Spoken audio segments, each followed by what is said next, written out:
Hello everyone and welcome to the land of no sunshine ever. So I feel like from now until the middle of spring we will just have to deal with crappy lighting because that's Ireland. Anyway, I'm here today to do a book haul and I have a very eclectic selection to show you today. I don't even know where to start, so I'll just pick a random book from the pile and we'll see how it goes. The first book is Pale Fire by Vladimir Nabokov. As far as I'm concerned, this book is very metalinguistic. You never truly know who the author is. The book starts with a poem and then continues on with analyzing that poem, and it explores how we create narratives. I have this beast of a book. Yes, serio, and it's only volume 1 of J.G. Ballard's short stories. I read a couple. They are all sci-fi, dystopian, very dark, very post-World War. So there's a little bit of that, the fear of war and the fear of radiation and so on, and human destruction, mixed with a certain technological and economical boom that came after the war. This is all very present, and discussing the construction of the places we live in, be it cities, be it the entire planet, be it other planets, and how we deal with our environment. And it's very great at describing environments and setting up this new world for each and every short story. They are not super short, each one must be like 30 pages. But so far I'm enjoying this hugely. Next up is also for class. I've been reading a lot for class, so deal with it. I'm sorry, but these are all interesting books. So, Rings of Saturn by W.G. Sebald. This is kind of a memoir, travel book, historical fiction and non-fiction at the same time. It's kind of like a crazy peruse through time and through someone's mind. And I'm quite in love with this. I made a full review of that for REVISTA PÓLEN, which now has subtitles in English, so you can just enjoy it. Links in the description. And now for books that are unrelated to class. Yay! Victory! First off, I have this very short little book about Oscar Wilde. It's called Nothing Except My Genius, The Wit and Wisdom of Oscar Wilde. And it's just a couple of his phrases, a couple of his most famous quotes and ideas about the world. And I quite like Oscar Wilde, and I was interested in looking more into some of his quotes because I think he's highly quotable. It's like, this man knew how to phrase stuff. Next we have Station 11, which is a dystopian, futuristic type book where the apocalypse has happened and people are trying to survive. And this follows a group of artists, of theater performers who perform Shakespeare and so on, and they are trying to survive. I know this book was talked to exhaustion here in BookTube, so I won't say much more. I know you all know it already.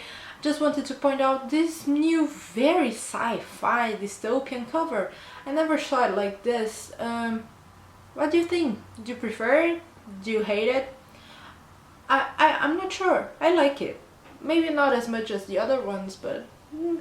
Then we have another Michel Faber. I've been obsessing over Michel Faber, so I'm sorry. This is Crimson Petal and the White. I know most people are obsessed with this, although it's massive. And this edition I have is paperback, and when I picked it up I thought, this is about 500 pages, right? No, it's about 850 pages. So yeah, very thin pages. You can pretty much see the print behind it. Well, it was cheap. And I do love paperbacks, so... And this is also so heavy, oh my god, I feel like I could kill someone with this. I think again this book has been talked about to exhaustion, but just in case you don't know, this follows the story of Sugar, who is a prostitute, and then her life as she climbs to the social steps of England. And I know this has sort of an unreliable narrator, or at least a different narrator. And I also know the ending is quite controversial, but I won't spoil that for yourselves. or for me, because I know it but I don't really know it. So, and then I have this lovely little book called And This Is True by Emily Mackey. I also found this at random on a secondhand bookshop, and I just thought I would pick up because this is such a lovely edition. And let me show you. When you take off the dust jacket, it opens up and reveals a sort of map. I don't really know much about this book. I know it's contemporary, but I'm not sure if it is YA or not. I just knew I was in love with this edition, which is very careful, very well thought of. And also this blurb kind of caught my attention, so I'll read it to you. Once upon a time there was a boy whose home was a van and whose world was his father. Be warned, this is not a fairy tale, although it does contain love, betrayal, escape, and most important of all, a kiss. So yeah, really looking forward to reading this mysterious book. If you have read it or if you know more about it, please tell me so in the comments. And last but not least, I have a few books that I borrowed from friends. They were friends' recommendation and they said, I have this, do you want to read it? And I was like, yes, please. I have two graphic novels to show you. The first one is Jana, I think. And it comes straight from India and tells the story of Hamji Ambedkar. Sorry if I'm butchering all of these names. He was an untouchable in India, and in spite of that he grew up to be very well educated and fought for social justice in India. And this has such beautiful illustrations. Look at this. I was very interested in this because, as you know, I love graphic novels that tell real stories, that tell journalistic stories and autobiographies and so on. I was very interested in reading that, and also because it came straight from India, and I love how unique this style of drawing is.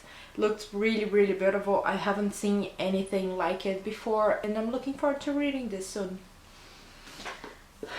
Another one is in French, so let's practice that French that you've been keeping in the drawer for so long. C'est une bande dessinée and s'appelle L'Algérie, c'est beau comme l'Amérique. It is a graphic novel, a memoir graphic novel written by Olivia Burton, who I believe has family in Algeria, and she grew up hearing all of the stories, and one day she decided to finally visit the country. And that's pretty much all I know about this. The drawing, from what I could tell, is pretty standard, pretty black and white, but I'm very interested in reading her story.